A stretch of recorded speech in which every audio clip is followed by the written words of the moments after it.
Daniel is prejudiced against people from the South. Has anyone from Kentucky ever been in that little hippie granola state you call? Huh? Have you even hunted live game?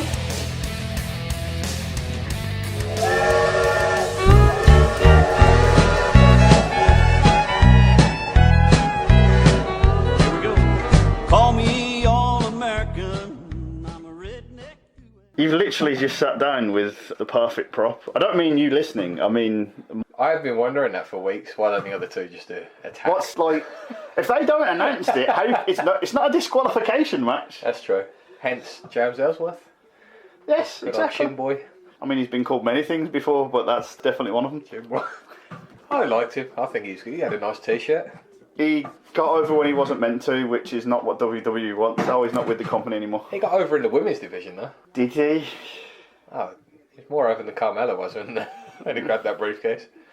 I think that says more about how WWE sees the women's division than anything to do with Money in the Bank. But that's what we're talking about this time around. The Money in the Bank concept, principle, briefcase, pay-per-view, everything in general.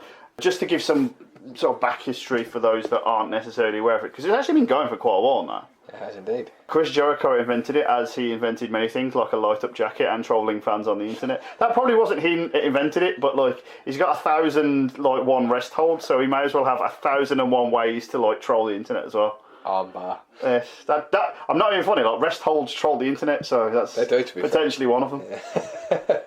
And then what we've had since is we had a good couple of years whereby it really did inject the mid card specifically with this impetus, and it was a very easy way for WWE to give a guy the title without necessarily giving them the title. Yeah. It's a good transition from the mid-card Yeah, because to automatically the main event, really, wasn't it was like this guy's important without making that giving him the belt. It made quite a few people, hasn't it? Yeah, oh definitely, it made Edge. Made Edge, made The Miz. Yeah, and then the problem you've got is that like since about I'd say 3 years in, when we actually had, and I don't even know, I'm not going to necessarily get the timeline on this right, but when we had specific Money in the Banks for brands, when we had the Money in the Bank pay-per-view, watered down the concept a little. Yeah, that was too much when they brand split it. There's no need for that. I also think as well, to a lesser degree, that the ladder match concept, we've kind of seen pretty much everything that you can see, so I think that doesn't help as much. But since like the opening salve, as it were, and we get this excitement of like, oh, anyone can cash in at any time, anywhere, right? Yeah. Is it fair to say it's been sort of what WWE does with a lot of things? Can we just pause this for a second and try and get it back to what it was? Well, Edge won the first Money in the Bank, didn't they? Yeah. He threatened to cash it in for 7 months.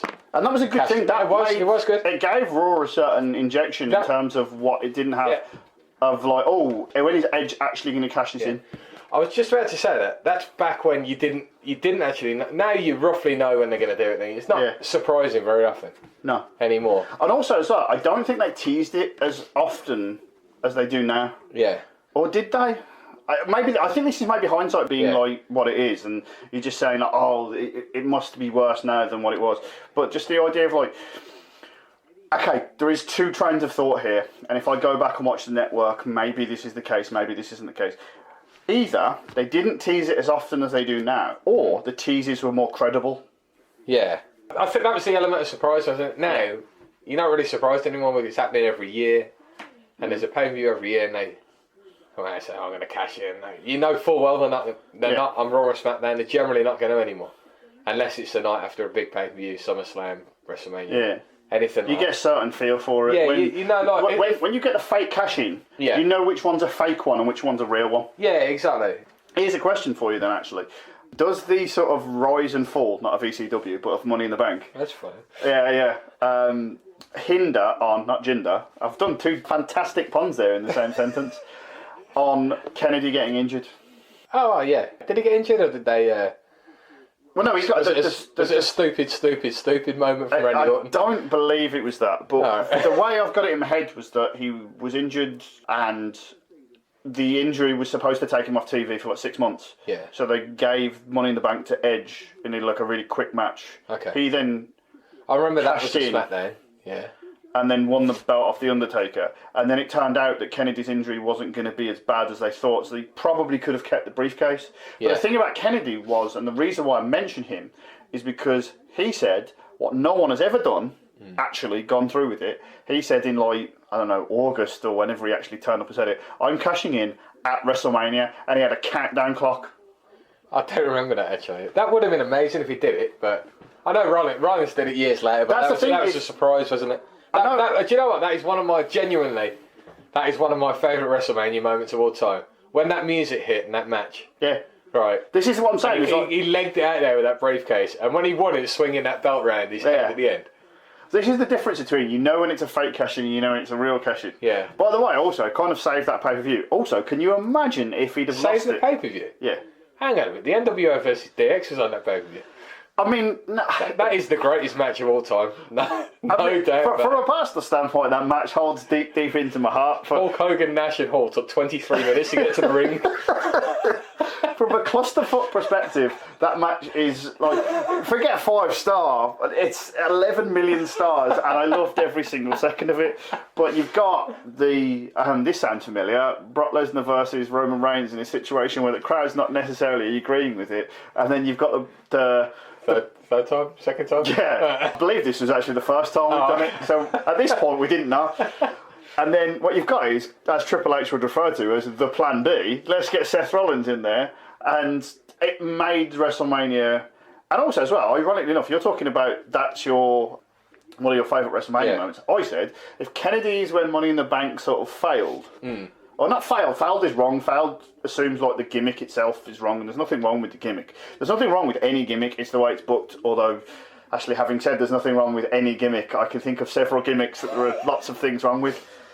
We'll move on to that in a bit. Yeah, could be here all night with that one. It's more to do with how it's booked, and I think what's happened with a lot of Money in the Bank winners, both in between Kennedy and Seth Rollins and afterwards, is that we know that once you get that briefcase, you go on a losing streak. Yeah, Baron Corbin, the most recent one. We talked about this on a previous podcast. If you destroy someone and have them have the only thing that's relevant to them, the briefcase, when they lose the briefcase, what is relevant to them? It's not... Okay, we'll go back to the first one then. Edge. Right, was he on the hot streak at that point? Was that 2005? I want to say 5-4, something like that. He was on a hot streak then. When he was going to cash in, you believed he was going to win. Corbin, the point is, you either attack, like The Miz, you either attack someone that's had their head kicked in for 5 minutes, which was the last time that happened. I think the problem as well... Oh, actually, Carmelo. Yeah, no, sorry. I just want to interrupt you there. Just the other thing about that is that, like, with the beatdown angle, they do these beatdown angles, and we said you can tell whether it's going to be or not going to be. Every time you have a beatdown angle and someone doesn't cash in, that makes you think, oh, if you're the champion and you've got like kayfabe like storyline is to shoot, if I've got a briefcase that says I can cash in at any point and I see the champion get the shit kicked out of them and I'm not coming out, that makes me look like a doofus. Yeah, it does, to be fair. So when they do those sort of beatdown angles, you need something to at least acknowledge it. But and going back to Baron Corbin, who is sort of like the poster boy for this now, because we're talking about 2005-06. Well, Sandow was there before that. Sandow went on Loser Street, didn't he? What a travesty what happened to him. One of the better technical wrestlers I got. They treated him like a prat. He had to get himself over in the end by acting like The Miz. Oh, and impressively so as well. Yeah, fair play to him. And, okay, but we'll sort of lump them both together. Is it a case of the booking needs to be stronger for the gimmick, or is it a case of doesn't matter what you do between winning the briefcase and the belt, it's what happens afterwards? Afterwards, surely. Yeah, and that's the perfect answer, because I'll give you the perfect example. Right. Who's a wrestler that we would both say is absolutely fantastic? You wouldn't necessarily say it at the time he won the briefcase, but we know he's great. CM Punk. When he won the belt and cashed in, the first time around, he looked like a chump. Yeah, I was going to say like a prat when he won that first time around. They booked him like an idiot after he won the title, didn't they? Yeah. Who'd that put him against? I've got a funny feeling Kane was thrown in there, but that seems to be the way for everyone. And then you flash forward to the second time he cashes in on Jeff Hardy, turns heel in the process, solidifies himself as a top card heel, skyrocket. He had to do a lot of that himself, though, didn't he? Oh yeah, 100%. That booked him like a shot. Well, if you read Paul Heyman's, he kept telling the bookers, didn't he? You got to put this guy, you got to push this guy. Yeah. He's the man. And when he got there, all right. He's one of Heyman's boys, though, so...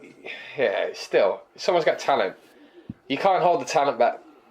If they've got it, you can't hold the talent back for that long. Okay, this is my argument with booking full stop, right? Good talent can get shit booking over.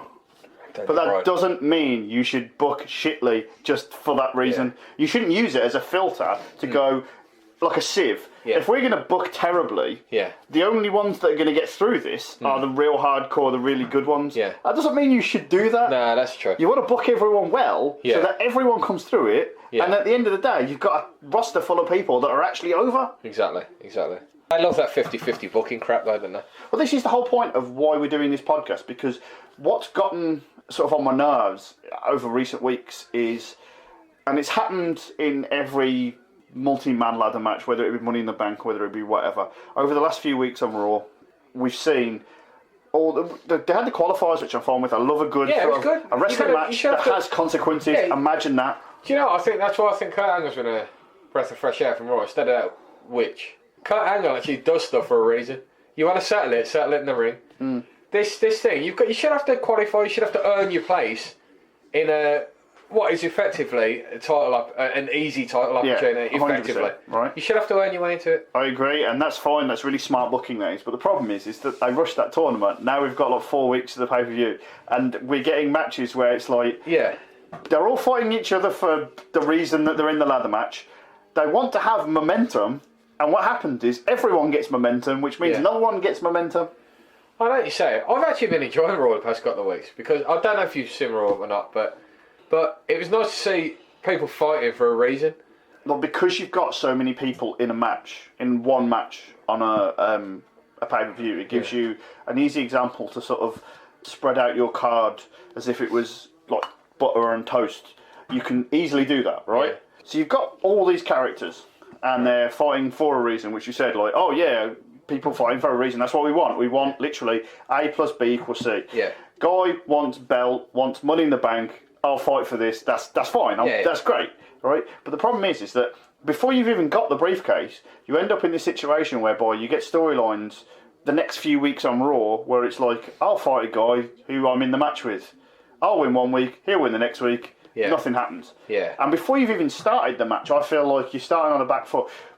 I do feel like I'm sort of repeating myself in a sense of like, nothing means nothing means nothing. I don't feel like I'm asking too much for them to sort of go, let's have your Money in the Bank winner mean something, right? But at the same time, to have the guy winning it mean something, for the match to mean something, you kind of have to have people going into it. I don't mind someone winning and losing. A perfect example I would give is that like Braun Strowman like throwing ladders around and smashing up ladders like he did on Raw this week. That's a bit fun, though, isn't it? It's great. Yeah, as long as it plays into the match. Yeah, I see what you're saying. Yeah, it's you know what it's going to turn into. They're just going to have him climb the ladder and the ladder will break or something like that. What happens on Raw and ain't going to happen to the pay-per-view, is it?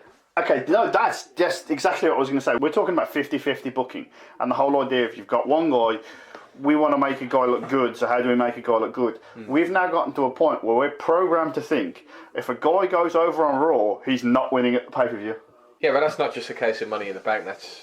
Yeah, If the guy wins, if they have a one-on-one match before the pay-per-view, if one guy wins, I don't know about you, but I automatically think he's going to lose at the pay-per-view. I agree. Like Elias pinned Rollins on Raw. Yeah. Straight away, back of my head's going, well, Rollins is retaining then, isn't it? Yeah.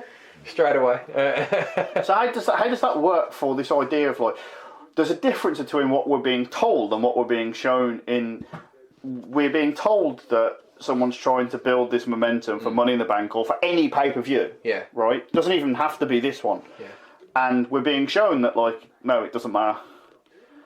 If you tell me a guy is great, but all I see is him being terrible, it doesn't matter how many times you tell me he's great. I want to bring this on a little bit further. We spoke about, does this gimmick need to change? Is there a way of changing it? Well, I personally think the match should be at Wrestlemania and it should be an exhibition. I agree with that. I know why they've done it, because if they get a little tiny thing everyone enjoy, like WrestleMania, they'll go, ooh, they like it at 3 hours. Let's give them 8. Yeah. Here's Money in the Bank. Oh, they love that one match. Yeah. Let's give them a whole pay-per-view on it. They've moved it on from, 2010, when they had split brands. That was too much. Okay. No one wants 2 Money in the Bank briefcases, do they? Well, no, do you know what I think people that watch Raw watch SmackDown generally. Do you know what the problem is? And again, I think I'm asking for slightly too much realism here. Is that every time someone's won Money in the Bank, they've gone for the world title, right? And don't get me wrong here. What would you go for the B title? No, don't get me wrong. If I've won Money in the Bank from every sort of conceivable, straightforward angle you can come to think of, Yeah. I would go, I'm going to go for the world title. But if you just had, in all of that time, just one guy who was feuding with some guy who was the IC champion and went, do you know what, I hate you that much, I'm going to cash in on you. It'd make you go, hang on, this contract's for any title anywhere. Just give you something to think about. Is it for any title anywhere, though? It used to be, it isn't anymore, probably. I'd attack the winners. I'd attack the winners champion and just take the titles of it. All I'm saying, and I know this is a really, really far-fetched idea, but a Ronda Rousey Money in the Bank, I'm just going to cash in on whoever's the men's champion. For the world title? Would be a pop of all time. That would be amazing, to be fair. So, I've just done a quick Google search, and I've seen this before, there is actually a Money in the Bank contract. Mm-hmm. So if I go to line 18, section B, blah, blah, blah, blah. Because so am I life. The corporation hereby agrees that the superstar will not provide advance notice, blah, blah, blah, blah, blah, to redeem a championship match. It does not say world championship. Okay. They said so it does along. Not say. Okay. All right. Here we go. God. I missed that section B. This is why I'm not a lawyer and I work in street cleaning. Jeez. Sorry, that was bad. Street cleaning, isn't it? Right. Superstar's victory, blah, blah, blah. Have a sanctioned match for either the World Heavyweight title or WWE Championship.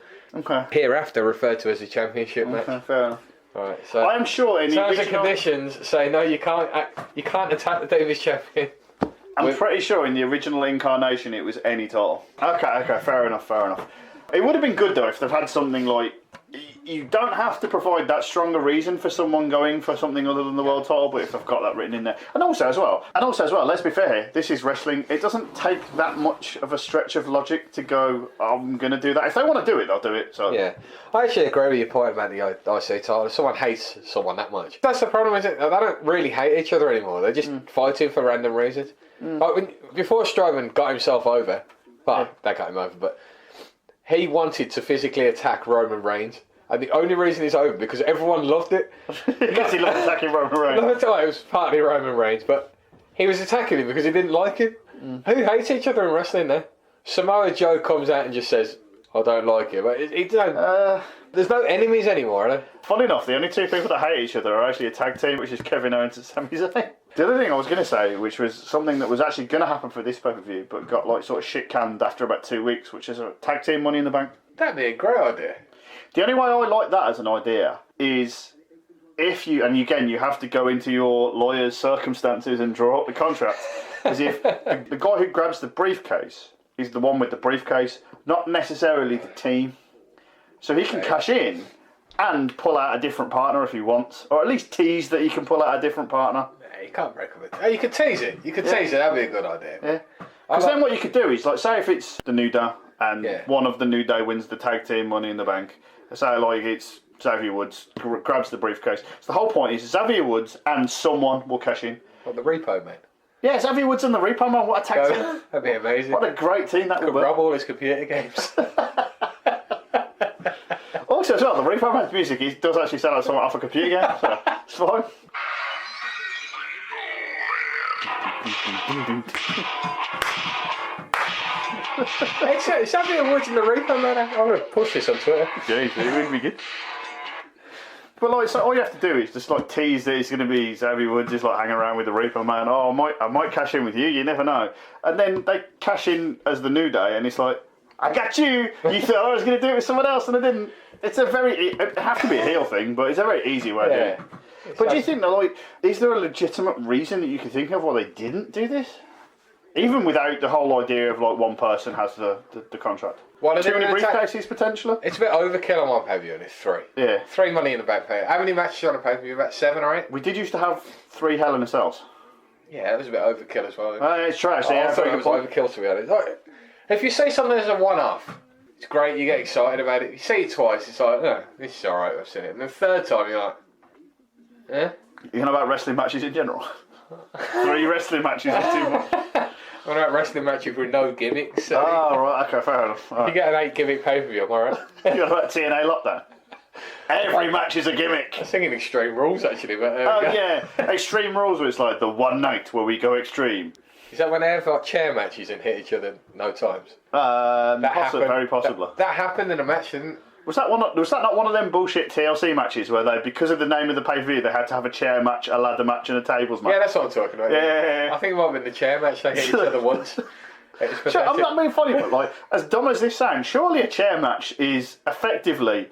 Like, it's like musical chairs. No, yeah, it's one-man musical chairs. Whoever sits down first wins. That's kind of what a chair match is.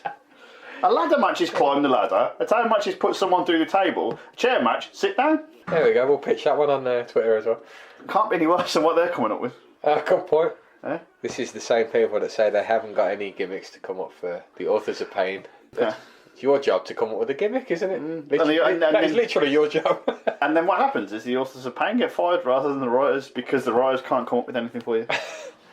Wasn't the last time we saw him when Paul Ellering... Well, they stopped Paul Ellering coming back. Did it a couple more times? I am pretty sure Paul Ellering is the guy that sort of said, I'm good now. I'm wrong. Yeah. No, they stopped him. They both went to the... No, I mean, it was his idea to not be with them. Oh, was it? I know he didn't want to jump up to Roy. He was standing next to him. Yeah, that's fair enough. I know, but in terms of like, is there a way, or is there something you can do in terms of like? I know we've just absolutely slagged the writers off for not being able to come up with a gimmick, but can we come up with anything as a way of injecting some sort of life back into Money in the Bank, or is it simply down to how you book them in question, whether it be during their, I don't know, briefcase run or belt run? Put in a shot clock. Put a 3-hour shot clock. You've got to cash in before the end of the. It's the opening match, and you've got to cash in before the end of the pay-per-view. It somehow you becomes. You can attack him while he's on the toilet. So it's basically Crash Holly's hardcore 24/7 run, but with a clock in the corner. Something different, isn't it? See, WWE wouldn't come up with that, would they? Okay, the only thing I could think of then is if you've got like a clock, but it's some sort of like feast or fly clock where you don't know what the timer is until it runs out. Shit! I had. Or they could hang 3 briefcases up and they've got different times. That's a good idea, actually. Yeah. You could take a gamble. Yeah. Would you like to keep that one, sir, or would you like to go for this one? Actually, speaking of gambling, this is the other thing that I was going to say in terms of like trying to make Money in the Bank slightly more exciting, which is the fact that Money in the Bank, in and of itself, is a title. It's a belt. It's effectively, yeah. Yeah. So why does, aside from the Kennedy Edge thing, why does it never get defended ever? Because you've earned the opportunity. Like if you. The whole point of earning it though is that like if you've got a title, you can put it up. So like if you're kicking off with someone, you can say like, do you know what? Fine. If you're going to be that much of a dickhead, I'll put this on the line. That's how much I'm better than you. Or if you're a heel, you just go. That's if you're a face. If a heel wins it, heels generally win it, don't they? Yeah. Not 7 times out of 10. A heel could do it, but the problem is that heels have this really weird way of being right in everything they say, but wrong in everything they do. Yeah, that's why I'm a heel in life, to be honest. And the other thing you could do for that Money in the Bank briefcase, like a mini golf. You do the timer thing, you like the mini golf, and one goes up and down, and that's when the longest you've got to the event. What, you know about like... you got one static, you got like 20 seconds to cash it in, and the other one you get a year when it goes up and down with like barbed wire and everything. I know, I thought you meant like the big boss man raising the thing up. Yeah, that's what I meant. Yeah. That was a money in it. That was a briefcase, wasn't it? Yeah, exactly. There you go. The other thing about it is that like sort of talking about this whole idea that like no one defends it or whatever is, I remember I'm definitely going to get this wrong, but like when CM Punk left with the title, which ironic enough I think was at Money in the Bank. Is that 2015? Was it? Raw doesn't have a champion. SmackDown does. Yeah. But Raw did have a Money in the Bank. Why was there no something of sense of like, hang on, if there's no champion on Raw, the guy who's got Money in the Bank is suddenly the most powerful guy on that show because he can take the belt from SmackDown. That's easily 6 months worth of storyline right there. Yeah, good point. Why didn't they do that? Instead, we had Triple H come out and give the belt to... Well, Rey Mysterio won a tournament. Yeah. And then John Cena came out 20 minutes later and went, actually, nah. I stick up for John Cena, but there's some times where he just goes, I'm not going to take anyone's spot at WrestleMania. Actually, I'll fight The Undertaker. In storyline terms, he's not the cleverest of people. Hustle, loyalty and bullshit. That's what his shirt should say. I don't think that would sell as much somehow. If you got him a brown shirt as well, that'd sell on the bet, wouldn't it? It's not as fluorescent, and fluorescent brown doesn't work as well. Down with the brown. But mate, if he could be tag teaming with his Money in the Bank briefcase with D'Lo Brown, then we'd be for it. Right, okay then, we might as well just bring this back around. So, with that in mind, we've sort of done, not exactly a history of Money in the Bank, but we've quite sort of gone over past, present and future, then, now, forever. Terms and conditions. Terms and conditions do apply. And in that regard, is there anything... We've been slightly pessimistic as to how Money in the Bank has gone in recent history. Is this a potential point for it to go upwards, or are we looking at like more bullshit? No, we're looking at more bullshit. When was the last time anything went upwards? Sure. Especially the ratings. Hey! I think we're looking at stagnation again. Well, I think We have got a lot of good guys in the actual Money in the Bank match itself. And I think that's not the problem. The problem is not necessarily who's there and who could potentially take the briefcase to win the belt. It's, oh shit, what the fuck is the process of that going to be? Yeah, well, I'm actually looking forward to that match. And do you know what? I actually can't say who's going to win. The way they've been booking it, I think everyone... I can tell you one person who isn't going to win. Go on. Braun Strowman. He doesn't need that, though. I know, but... He doesn't need that. He's got himself over. If you listen to him, the crowd love... Everywhere he goes, the crowd love him. He's just... He doesn't need a briefcase because he's a walking briefcase, basically. He's a walking title shot. He can get the title whenever he wants. The only thing I would say about that is that, like, if you're going to go into the match knowing that, I really hope the way he gets taken out, as it were, is credible. I'm assuming everyone's just going to team up on him and kill him. I assume so. And there's going to be like that, you know that spot in the Rumble where like 5, 6, 7, 8 lads like team up on the Big Show and then he like powers them over. Yeah. There's going to be like 3 of them spots. Yeah. He's going to like get out of it the first time. He's going to be slightly slower the second time, and then they're going to like 6 or 7 of them are going to hit their finishes on through the announce table or something stupid. I agree with that. So There's definitely going to be something like that, but they should put his feet in some concrete at the start of the match. Just keep beating him, so he can't get up. duct tape. Duct tape, yeah. Duct tape. That held someone down before, didn't it? Okay. I've really been enjoying their matches. Well, there's only been a couple between Balor and Strowman. It's little man versus big man. All right, they're both faces and they're both over. But I've really enjoyed it. I think they're cleverly booked and whatnot. I don't think Balor's going to win. Miz can get himself over on the mid card. Rusev deserves far more credit than Rusev's getting. Anyway, he's got himself over with bullshit. If I went, it's Billy Day today. Oh, hey, it's Billy Day. Everyone would just go wanker.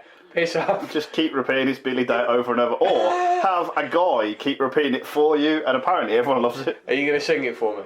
It's not me. It's Billy Day. Now get me a record deal right here. Pretty good. You could have pretended that Aiden English had just come in and done that for you then. Record deal coming up. There we go. Yeah. But anyway, no, seriously, I actually I've got a lot of respect for that guy. He's a good wrestler. He's solid in the gym. But everything you've just described tells me he's probably got no shot. Yeah, pretty much, yeah, because he's got himself over and I don't like that crap today. So that's Rusev. Rude isn't ready. Kevin Owens has got his own thing going on against management, as always. Is it going to be him versus management forever? Him and Sami Zayn versus management, and then him versus Sami Zayn forever. He's only allowed to fight 2 people. As long as he gets his glasses out, I'm happy. Yeah. Sami Zayn, not Kevin Owens. If Kevin Owens gets his glasses out, then people are getting old. Samoa Joe, he doesn't need it. I don't think he needs it. I mean, he can get himself over, and he already has proven he can do that. And that brings us on to the New Day. Okay. Do you know what's interesting, actually, before you actually continue your sort of run through this? Go on. I like pretty much everyone in this match. So do I. For a change, I do as well. But as you're going through those names, I'm like, oh, I'm not sure he should get it. I'm not sure he should get it. I'm not sure he should get it. I don't know if that's to say that like they're all ready for it or they're all not ready. The only person I think is not ready is Bobby Roode, and I would say that probably suggests to me he should get it. No, I don't. When he got to NXT, and what got Roode over in NXT? His entrance. Exactly. Yeah. Right. Any entrance NXT, whether it's a great... I would love that entrance, by the way. I'm not knocking the entrance. I think it's brilliant. But whenever anyone goes from NXT to the main roster, it takes time. It does, one. And two, the entrance doesn't come across the same way, because instead of 500 people, or however many are in the arena... I'd add a 0. Unless it's TakeOver. TakeOver's different. Yeah. Because they're all... The ones that get to TakeOver are all Marky Marks, aren't they? Yeah. So that's different. Who? Mark Wahlberg. Mark Wahlberg's a Mark. Oh no, he was Marky Mark back in the day. Oh, sorry. I think he was a wrestling fan. No, he's probably been one of the guest hosts at some point and not giving a shit. and had a really terrible backstage segment with Hornswoggle at some point. I don't know. But anyway, the entrance don't come across the same way. Like, no way, Jose. Right, that looks great in a tiny arena. But when you get to the main roster... I'm not being funny. Like, if talk about me being underwhelmed of people that like I'm supposed to like. No way, Jose. I think he's a good wrestler, to be fair. I like the guy. Adam Rose. Well, it's basically Adam Rose with an afro. Yeah. Can I just say, like, you're talking about all these people. How many of those names? Talking about Bobby Roode. How many of those names have you just gone through and you said doesn't need it, doesn't need it, doesn't need it, and what you're left with? Probably just Bobby Roode. And also, before you say anything else, CM Punk the second time. What was it? I'll tell you what was my reaction at WrestleMania when he won that? You absolutely shit the bed. I hated it. Couldn't stand it, yeah. I could not stand the guy, and I walked out of that pay-per-view fuming. You walked out of WrestleMania 24, not giving a fuck about Triple H and Randy Orton, actually shitting the bed. You were angry about that. Yeah, but I'd watched an amazing WrestleMania moment with The Undertaker before. In fairness, yes, there was a lot of that pay-per-view that in person, and actually watching it back now, that you'd probably be like, none of this matters because Undertaker, Shawn Michaels. Yeah. But your reaction to CM Punk is the reason why I would say, give it Bobby Roode. Yeah. Of all the people that Roode's got it. Roode's a solid wrestler. Don't get me wrong, I'm not knocking Roode. Roode's a solid wrestler, and it might give him the edge that his entrance got him over for. He needs to get. He's not got much of a gimmick besides going on glorious. Has he really had a feud since he's come up? Didn't he fight Dolph Ziggler at some point? That doesn't fucking count. Fighting Dolph Ziggler is the equivalent of like, I don't know, fighting some sort of terminal disease. Don't matter if you win, you still lose. Jesus, that was a bit harsh, wasn't it? I quite enjoyed that. If you're gonna cut, which is ironic because I don't enjoy most Dolph Ziggler matches. If you're gonna edit that, make sure you get my Jesus comment in that as well. That's alright. What are we on about for cancer? I was gonna say cancer, but I had to swerve it at the last second and say illness. Ziggler. No, I was just talking about who's in the match that could win it. Oh, right. Okay. Anyway, that was a bit of an harsh comment to be honest, but yeah. Anyway, sorry, that's what I was going to say. You said Ziggler on Raw with McIntyre. That actually looks solid. I genuinely couldn't be asked. Drew McIntyre. Good impression of Drew McIntyre, I thought. I remember when Aiden English popped up earlier, but that was not good. Aiden English is good earlier. Make sure that gets on the internet for a record deal. Okay, I'll tell you that. Yeah. Right, which last entry which you didn't mention, the New Day. Yeah, okay, yeah, you wouldn't say it. And were we talking about this outside before? Yeah. Were we talking about? Have we already mentioned? I mentioned at the very start. On this? Yes. Alright. So, alright, I'll go from here. Alright, so we spoke earlier about the New Day not telling people who's going to enter that match. Yeah. I think that's brilliant. I've been watching SmackDown recently. And I hated the New Day when I was on Raw, when they were on Raw, as you can remember. Because they were annoying as fuck, I thought. They've been going for a long time now as well. I've been watching. Unlikely for WWE. It is a group like this together this long. I think they're brilliant on SmackDown. I don't know if they give them extra freedom to do what they want over there. They kind of do. And they sit one of them on commentary in the match. So instead of two of them stood there, they sit one of them on commentary. And on commentary, they're brilliant. That's the thing about it is that they're all, regardless of whatever you say about the New Day, and I think what I'm doing now is underselling them. I'm not saying that like none of them are above this. I'm saying this is their minimum. Yeah. All of them are 7 out of 10 wrestlers and 7 out of 10 on the mic. Some of them might be above that on both. Some of them might be around that. Yeah. But at worst, they're 7 out of 10. At worst. I agree. I actually agree now. I wouldn't have agreed 2 years ago, but I do now. Yeah. I think that's. What you say? Okay, what have you heard or potentially about to suggest about this? Because I'm really tempted to throw in a suggestion here. I've read that Mr. E. Langston is entering that match and he's going to win that pay-per-view. He's going to win the Money in the Bank. I was really which hoping. I think would be amazing because out of those three, I've always thought that guy's got it. Ironically enough, if you go back to a previous conversation, when he was with Dolph Ziggler and AJ Lee, Mrs. CM Punk, he had it then. He had it then. He had it in NXT with his 5 count. Yeah. He was champion then. Yeah, he was. He was champion then and he had it. He's got the look. He can bloody talk. And if he's got 2 cronies backing him up, can I just that'll be amazing if he's champion. I know we've just spent the last, before this, talking about how. I know we've just spent like the last 5 minutes talking about how it's really good that WWE have kept the New Day together. And what I'm about to suggest would absolutely fuck that completely. Go on. But when you were talking about like potentially Big E coming in, and I would love that. I would absolutely love Big E getting there and finally getting the push that he deserves. Yeah. Right, but my idea as you were talking was, hang on, who says it's one of them? Let's throw a fourth member in there. Anyone? In theory. Boogeyman. I know we've got like John Cena and D'Lo Brown and the Repo Man and Xavier Woods. In fact, it could be the Repo Man. It could be the fourth man. We brought it all back around. I was figuring out a way to try and end this, and that's the perfect way. That is, the Repo Man has come in. He's literally snuck in and repoed the title right at the end. I genuinely didn't even. Do you know what? If that happened, I would stop wrestling because I'd stop watching wrestling. It couldn't get any better. Could not get any better. Right? No. Forget repo in your car. Repo in the title. Oh man. I'd love if he dragged the title off the back of his tow truck as well. Well, some people wear it around the neck. Some people wear it around the waist. Some people have it in the shoulder. What's his face done? Bites it. Off the tow truck is the way to go. He could drive his tow truck into the arena everywhere with the title on the back. I think the purists might be slightly against that. But it's 2018. It's time for a Repo Man title run. The ratings are dropped. Everyone would love that crap. The ratings are dropped, but the repoing money. That's all. It's all about that repo dollar. Get it all in. Get people talking, I'll tell you that. Talking about how they're not watching wrestling anymore.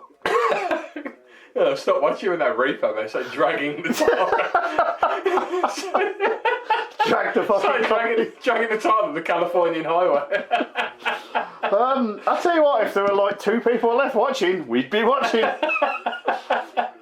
I mean, talk about like ending on a high with the Repo Man winning the title. This podcast is ending on a there is a strong possibility we might never ever record again because this is the pinnacle of podcasting right here. I'll have a singing contract after this. Oh, that's true. Actually, we won't actually be able to because you'll be like doing millions of dollars with Titus O'Neil and God knows what. Worldwide. That's the end of that contract. As long as it's not the end of the Repo Man's title run, that's all I care about. Good point, mate. Good point. This has been Beyond the Beermat. Thank you for listening. We'll see you next time when Titus O'Neil kicks your contract to the dirt, and I've finally gotten over the idea of Repo Man winning the world title.